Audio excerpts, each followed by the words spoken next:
Okay, good morning for sixth grade. Wow, I don't even know what grade you guys are in anymore. I keep forgetting. Okay, so Mr. Bonilla and I are with my friend Heather, but she's actually went to school to get her doctorate degree. So she's actually Dr. Nepaul. Nepal is her last name. So we're gonna refer to her as Dr. Nepal, just like you guys would refer to us as Miss Parlatori and Mr. Bonilla. We're not as cool as my friend who actually has that title at the front of her name. So the reason why we're interviewing and having this conversation with Dr. Nepaul today is because she actually is a meteorologist for the National Weather Service. So she's going to tell us a bit about her job and like going to school for it and all of that fun information. So Mr. Bonilla, you want to start with a question? Um, Absolutely, for sure. So, I guess to start off so that the kids can kind of get to know you a little bit as they're watching this video, what led you to want to be a meteorologist?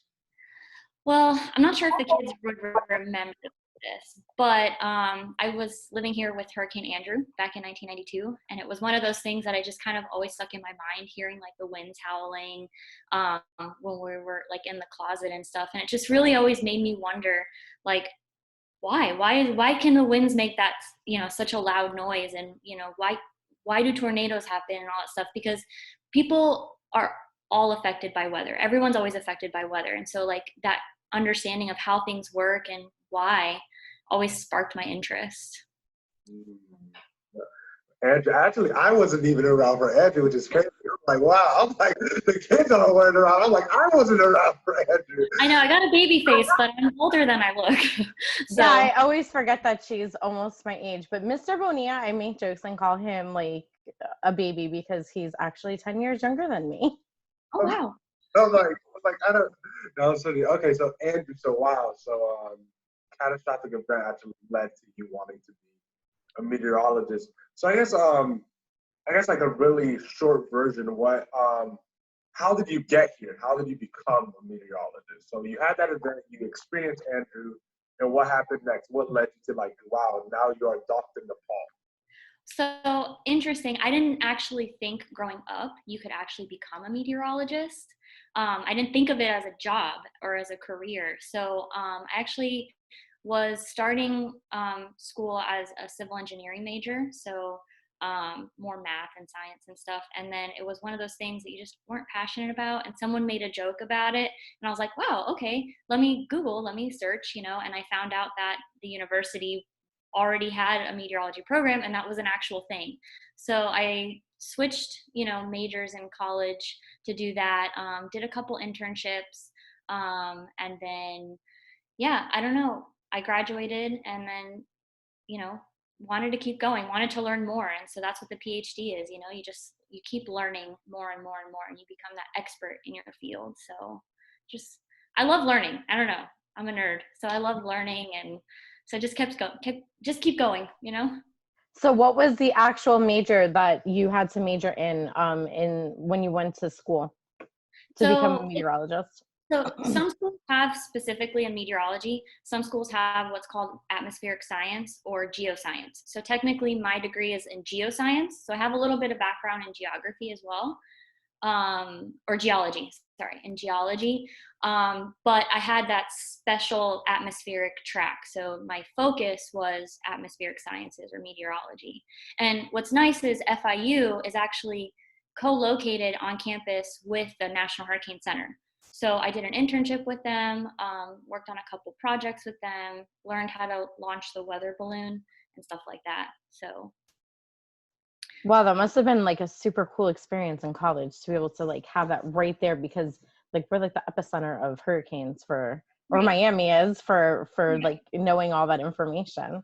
Yeah, and so they do a really great program with like students. They give, college students internships opportunities, or just even volunteer. You can come to the office and volunteer.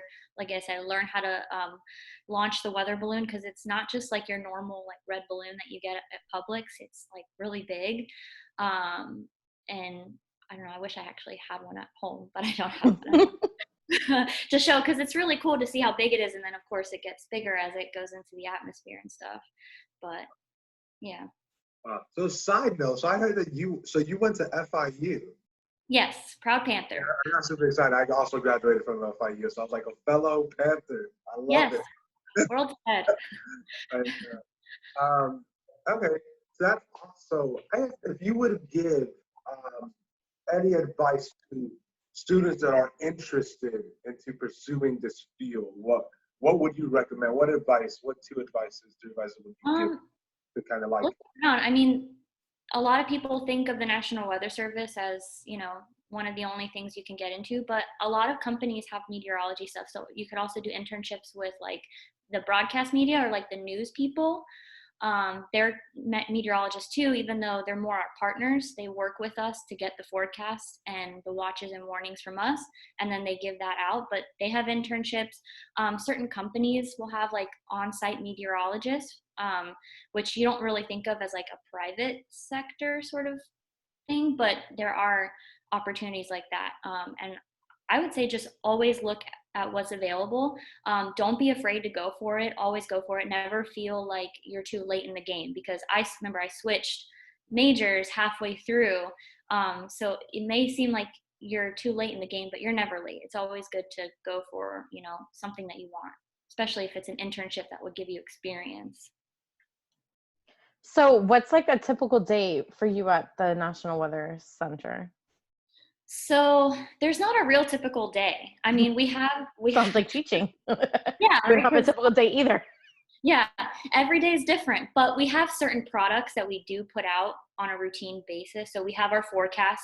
We do one full forecast package, 7 days, the whole week, your high, low, what's the rain chances.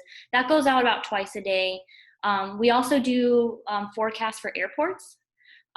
So we give the pilots a forecast. We also do forecasts for like the marine or like boaters and ships. So those are all different products that we put out every single day, as well as the fire weather. We have, I don't know if you guys are aware, there's some wildfires out on the west coast of Florida. So we do forecasts for the wildland firefighters out there too. But I mean, like today we are kind of expecting some heavy rainfall into tomorrow. So today's one of those special days where we could have a lot of people in the office, but of course with COVID-19, we're trying to social distance. So I'm on a shift today that's kind of supporting from home. But if things get really crazy, like radar goes really crazy, they might call me in, and then I can be that second person, like, because we always have someone watching radar too, no matter what time of day. Somebody's always has their eyes on radar in case, there's a tornado or a flood event happening. So that's part of our daily routine. But, depending on what the weather is, might shift what we do, throughout the day. So do you have to work like crazy hours sometimes and like go in at night? Yeah, so that's like the one downside sometimes, because weather never stops. And so we're open 24/7. There's always at least 2 meteorologists there on site. But yeah, sometimes one week you might be working 5 a.m. to 1 in the afternoon, and then another week you might be working, 9 p.m. to 5 a.m. It's just, we rotate shifts, but you know what you're going to have months in advance, so you can plan. And then of course they don't just give you wacky schedules. You have 1 week in days, 1 weeks of afternoons, and then 1 weeks of midnight shifts. So you have this rotation. And then of course we work holidays, we work weekends and stuff like that. So that's probably the downside. But I mean, weather never stops, so someone's got to do it. Do you get to travel at all for your job? Sometimes we'll go to conferences, like we'll do in-office little research projects within the office, or sometimes we collaborate with the Hurricane Center on some projects, and we'll go and present that. If you're a new hire, within your first year, you'll go to the headquarters in Kansas City, and you'll go do like a new orientation class for a week. Also, you go to radar school for a week. Just to learn how to look at the radar and kind of see different patterns and stuff like that for severe weather. So you do travel a little bit. It depends. So what's it like when you guys have to track a hurricane? Like this current school year before it ends, we had Hurricane Dorian and we were off for a couple of days. So what was Oh, that like? that was the never-ending hurricane for us Oh, because go away. we definitely beef up operations. So we go from, our normal shifts, which are usually 8 hours. But then we do what's called AB shifts.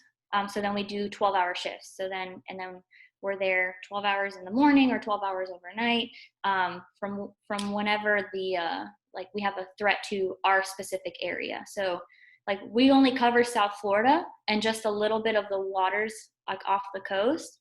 Outside of that is the Hurricane Center. So we do a lot of collaborating, even between offices, to our north or to our south. There's offices in Key West and Melbourne and Tampa. So we collaborate with them. And then it's controlled chaos is what basically it is. But thankfully for Dorian, we didn't have to shelter in place. Like for Irma, they all got locked in for 3 days in the office. So Oh wow, that must have been totally crazy. But you weren't working there yet, right? No, I wasn't working for Irma. So, but I heard about all the craziness, and just how tired everyone was because Oh my you're goodness. in the office, basically you're there for 3 days, So it's crazy. Mr. Bonilla, do you have any other questions to ask Dr. Nepaul? Dude, so I feel like if I was a kid, I'm thinking even now, if I was a kid, what question would I want to ask a meteorologist? In my mind, like as a kid, like you look like the idea of being able to predict weather is almost like a superpower. So if there's any, if you can answer this question, are there any hints that you can give students in regards to like, because of course you guys have all this advanced technology that you guys use to predict the weather, but is there any hints that you could give the students in regards to being able like to predict when it's gonna rain or like simple things like that? Is there anything? Because I'm just thinking, if I was a kid, I'm like, that's something I would want to ask a meteorologist. Is that possible? Is that not? Do you need all the? It's a lot. You'd have to do a lot of research for it too. Like we can look at a satellite and like in the afternoon, like in summer, how it rains like every day in the summer. We can look at the satellite and you can see like the cloud formations just along the coast. That's always a good indication for us. Like, oh, okay, there's a line of storm starting to set up, or a line of clouds that will, come together and create a thunderstorm. If you do some research, I don't know it off the top of my head, but a lot of the times the cloud formations over like a day or two will give you a good indication of like if a cold front's coming through or if a warm front's coming through. So learn the types of clouds. And then if you see a pattern, of a high cloud and then different types of clouds coming in, that's a good indication too of like if we're gonna have a cold front and stuff. But that's just very basic. I mean, you'd have to really learn and learn about how things work, and then you get like these conceptual models of what the clouds are doing. You can then from there you can see, oh, this is probably going to happen from here. Yeah, absolutely, and thank you for answering that. I just want to say it's not basic stuff. It's definitely a lot more depth than just like looking at clouds and predicting. There's a lot that goes into it. There's a lot, yeah.